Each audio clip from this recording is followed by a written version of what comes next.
Hello and welcome to the news on NTA International. My name is Frama Panyi and I have with me Shegun Ajayi, who is the sign language interpreter. First, the headlines. World Environment Day, federal government to plant 25 million trees by 2030, approves establishment of Nigeria's first green industrial zone. In 48 African countries sign about 50 deals and agreements as Korea-Africa Summit ends. European countries commemorate D-Day 80th anniversary.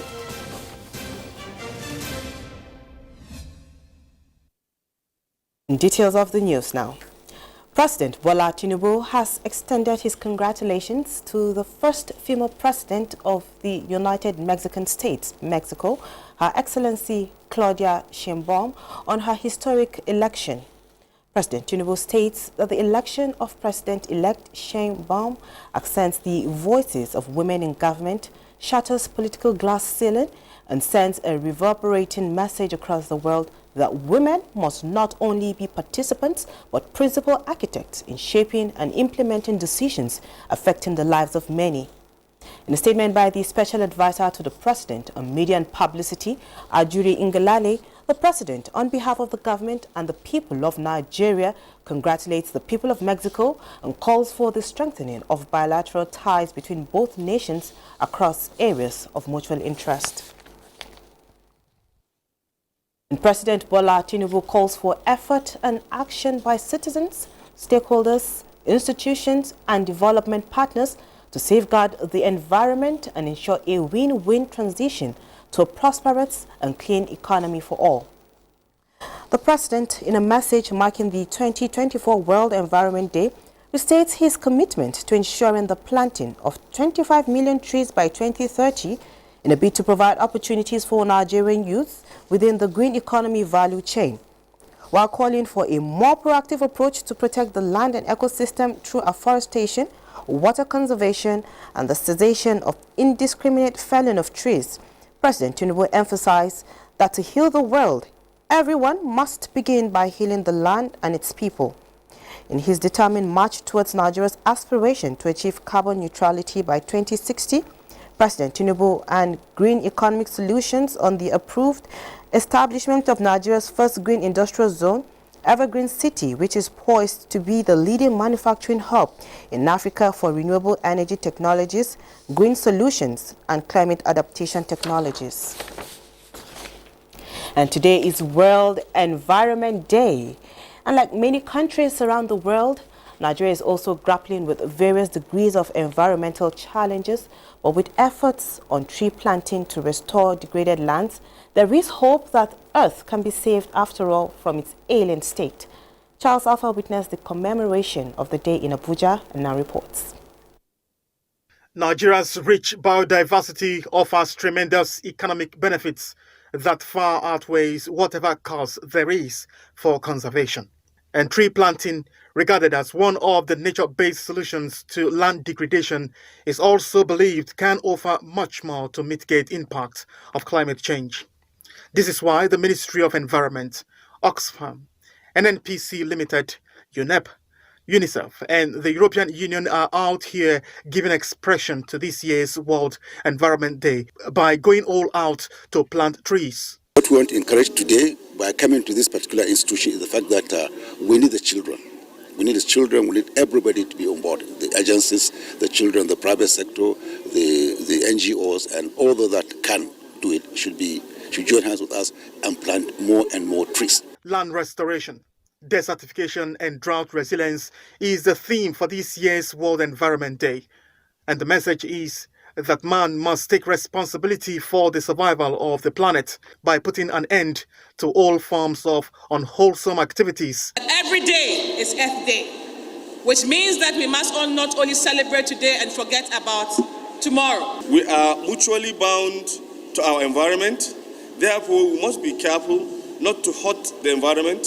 I believe that today we stand here to fight for the future of our youth. And so it is very important that these youth are also seated on the table to also take decision and to provide their own solutions to this climate crisis. With the day celebrated globally, nations of the global north are tasked on shaking off the current apathy in international biodiversity finance. Charles Alpha, NTA News. And to discuss more on the 2024 World Environment Day, which focuses on land restoration, desertification and building drought resilience, is the Minister of State for Environment, Isiaq Salako. Honorable Minister, you're welcome to the news on NTA International. Thank you very much. It's my pleasure to be here. To have you on, sir. Now, the focus for this year's World Environment Day is land restoration, desertification and building drought resilience. What is this theme all about?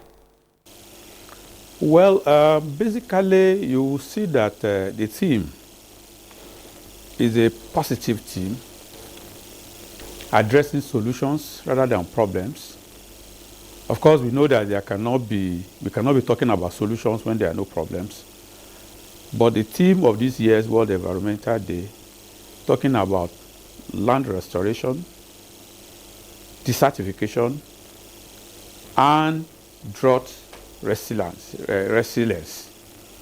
is addressing key issues that the environment is facing and that is responsible for quite a number of the challenges that we face as human beings.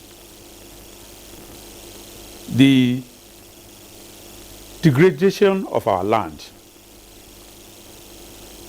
desert encroachments, and where we have our land being susceptible to drought, it is responsible for food insecurity. It is responsible for some of the physical security challenges that we have. It is responsible for poverty. It is responsible for even health issues, mental illnesses, and so on and so forth. So when we're able to address those issues, we will then be having solutions to some of those problems.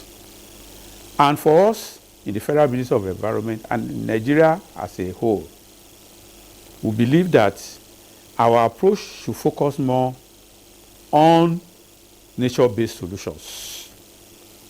We need to go back to the basics, and that is why you see that today we're promoting a lot of tree planting, we're promoting a lot of green infrastructure, we're promoting community forests, we're promoting the restoration of our biodiversity, the preservation of our natural resources, because that is really the solution to the challenge of land degradation and desert encroachment. Now, talking about land degradation, we have 19 northern states suffering from land degradation. What are the land restoration efforts of the Nigerian government for sustainable agriculture?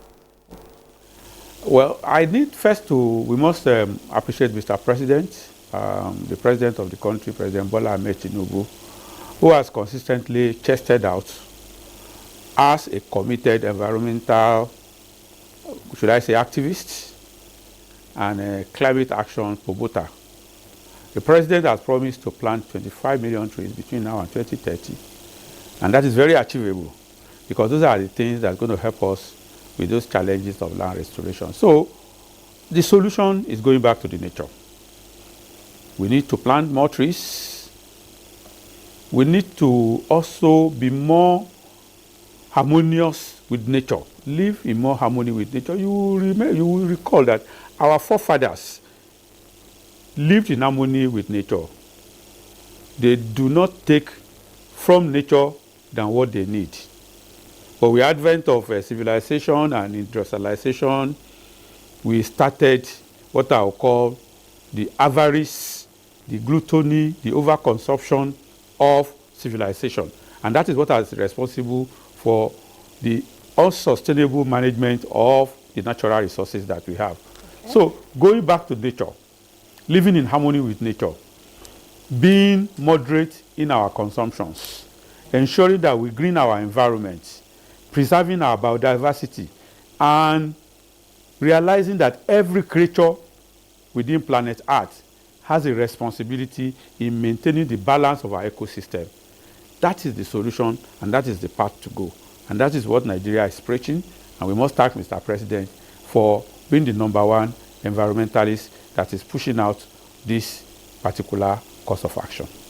And we must thank you too, Honorable Minister, for coming on the news. Thank you for sharing your thoughts with us. It's my pleasure to be here. Thank you. Right. Now, moving on, nearly 50 deals and agreements were signed during the closing ceremony of South Korea's first summit, which had leaders from 48 African countries collaborating in areas such as mining, energy and manufacturing. Kolo Mohammed has the details. Hyosung Corporation, a South Korean conglomerate, signed a contract to supply electric transformers to Mozambique worth $30 million. The Industry Ministry also signed agreements to cooperate on critical minerals with Madagascar and Tanzania in order to secure supplies for industries such as batteries. The 47 agreements between 3 African countries were made during the summit as Asia's 4th largest economy seeks to tap the minerals and the vast export market in Africa. Despite its enormous potential, Africa still accounts for only 2% of South Korea's trade and investment. South Korean President Yoon Suk-yeol told a gathering of about 200 political and industry leaders from African countries in South Korea at the Business Summit on Wednesday. He added, and I quote, "My hope is that mutually beneficial resource cooperation will be expanded in hopes that time spent here at Seoul comes through going forward in honor, value, and overall good of participating countries and their regions of residence." End of quote. Kolo Muhammad, NTA News. President Joe Biden is in France to commemorate the D-Day 80th anniversary. United Kingdom's monarch King Charles III and family are also in Portsmouth for the same event. Again, Kolo Mohammed tells us more. President Joe Biden landed in France on Wednesday to commemorate the 80th anniversary of D-Day on a trip designed to underscore his commitment to his allies in Europe and contrast his vision of democracy with his 2024 political opponent, Donald Trump. Biden will spend 5 days in France and attend D-Day celebrations in Normandy, where U.S. and Allied forces stormed French beaches in an attack that helped defeat Nazi Germany in World War II, as well as deliver a high-profile speech and hold a formal state visit with President Emmanuel Macron. While in Normandy, Biden will sit for talks with Ukrainian President Vladimir Zelensky about the war and efforts to repel Russian invaders.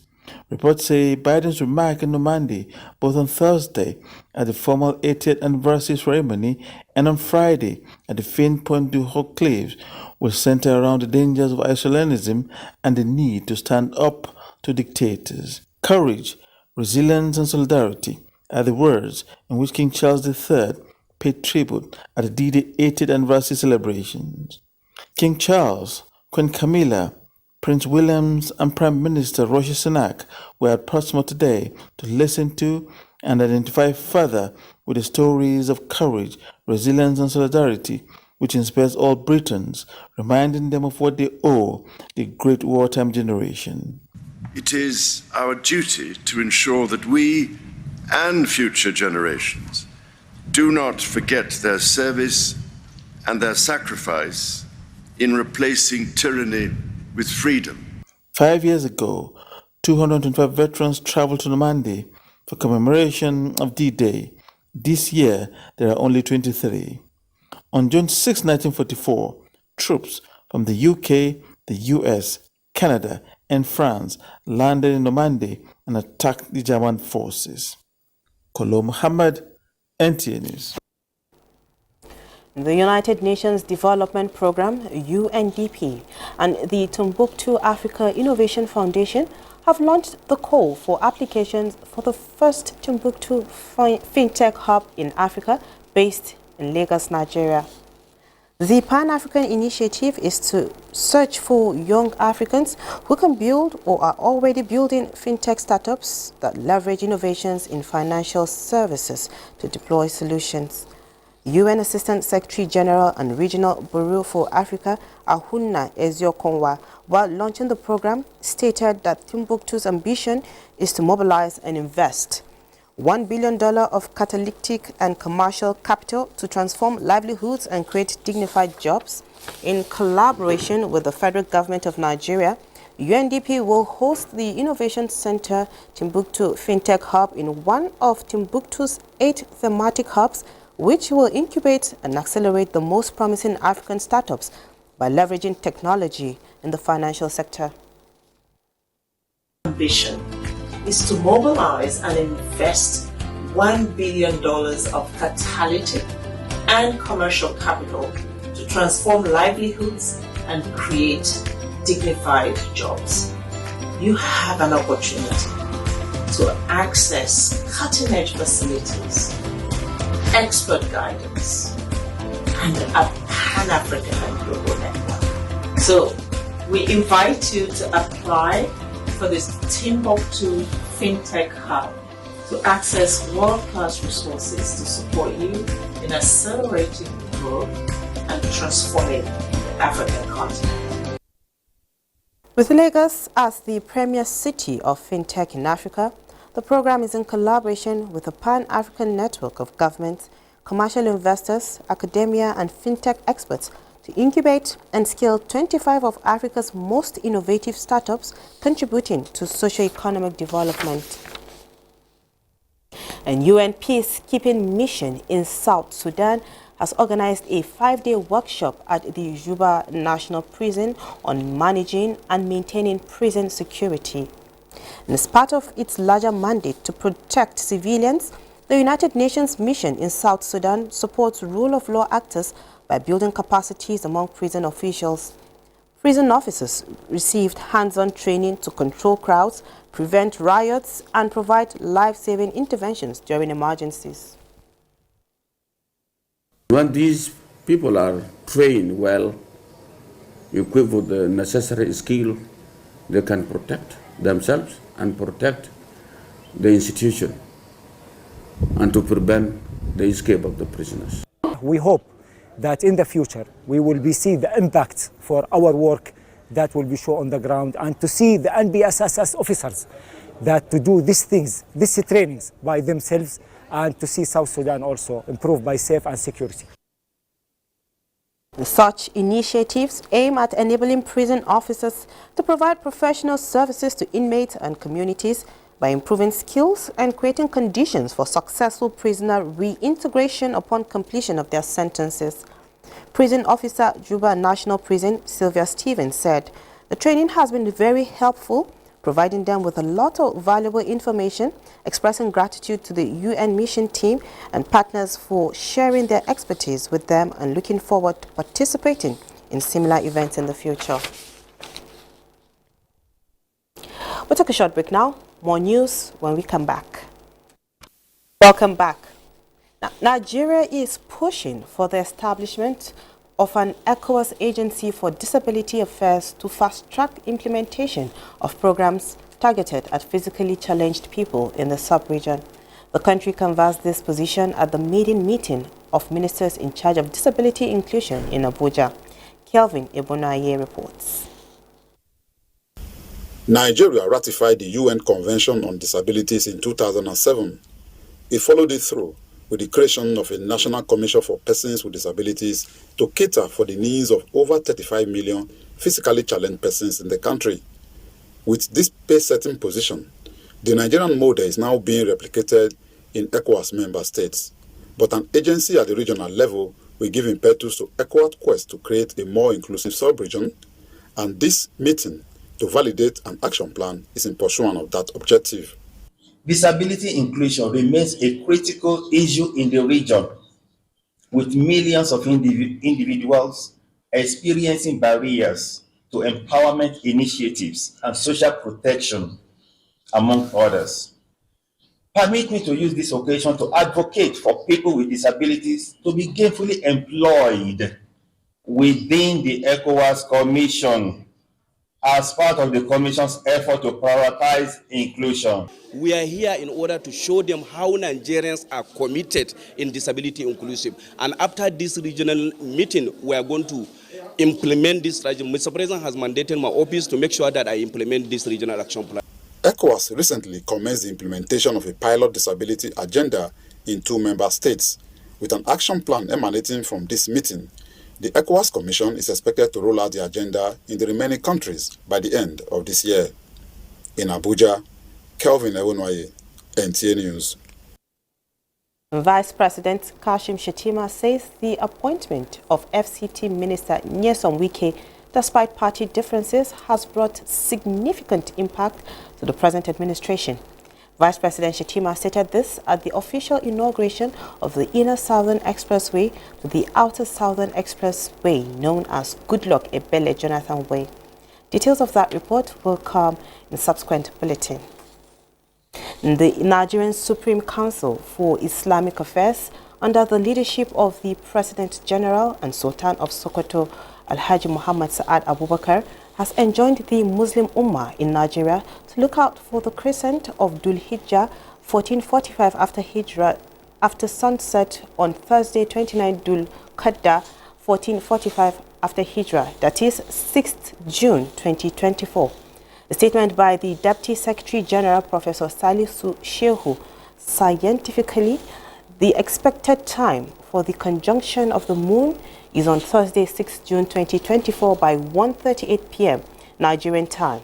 It is important to note that the moon appears and can be sighted usually long after the conjunction has taken place, other environmental factors notwithstanding.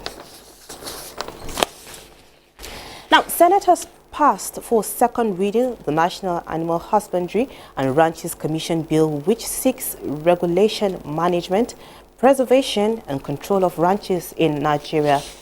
The bill, sponsored by Senator Titus Zam, elicited debate as lawmakers expressed diverse opinion on the proposed legislation. The bill also proposes that ranches be established in pastoralist state of origin without forcing it upon other states or communities that do not have pastoralists as citizens. Understand that this is not in consonance with our constitution. Your bill is good, I like this bill, but this aspect should be removed. What happened is that some people are using these headers and all that to destabilize this country. To confine them to one area is not so, it will not solve the problem. So we must, so what I said, we must approach this matter with in good faith. This bill is very important and germane to our national situation now. I think that even those who are complaining about certain sections of the lead debate concede that they are not opposed to the bill. When we are looking at clause by clause consideration, we will know whether there is any divisive thing or anything that is contrary to the Nigerian constitution that is embedded therein. And then, of course, that will be deleted. We would like to have a bill that will be sent for assent that is Nigerian in nature, that is holistic, that makes it possible for all to be carried along. I would not want anything that would divide the country. Now, Nigeria is ranked among the countries with lowest consumption of milk per person per capita. Consumption of milk in Nigeria was put at 8.7 litre annually against the World Health Organization of 210 litre per person yearly. The good news now is that federal government is poised to producing a policy that will enhance milk production and make it affordable for Nigerians. Musa Baba Aliyu reports. Scientifically and traditionally, it is agreed that breast milk is the only source of food as it contains just the right amount of nutrients needed by a child.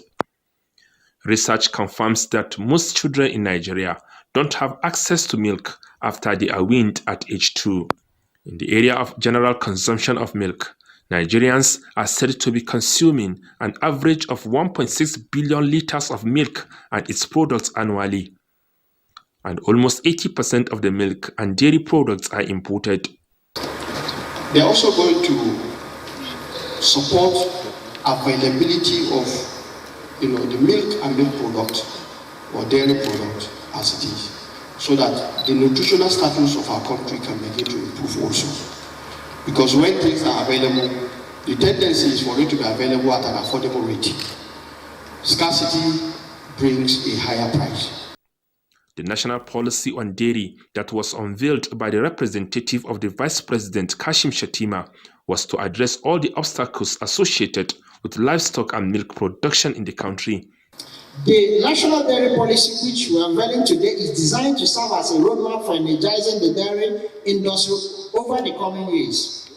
Its implementation will ensure improved dairy farming practices, increased investment in dairy processing and preservation, evidence-based policy implementation, enhanced collaboration, private, public sector, and also civil society organizations, ease of doing business within the dairy industry. And there's a provision that every 5 years, this document will be reviewed.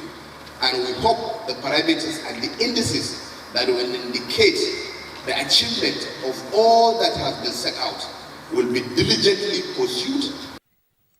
The policy will create an enabling environment for smallholder farmers to invest and upscale production and also address farmers' herders' conflict. Musa Baba Aliyu, NTA News. First Lady of Nigeria, Senator Oluremi Tinubu, said she received the news of the passing away of the National President of the National Council of Women's Societies, Haja Lami Love, with shock. In a statement, the First Lady described as great loss the death of Lami Love, who was in the struggle for the emancipation of women folk. The First Lady expressed her condolences to her husband, children, family, friends, and the entire NCWS community, and praised Allah forgive all the deceased shortcomings and grants her Al-Jannah Firdaus. And that does it on the news on NTA International. Thank you for being a part of it. My name is Frama Pani, and Shagun Ajayi has been the sign language interpreter.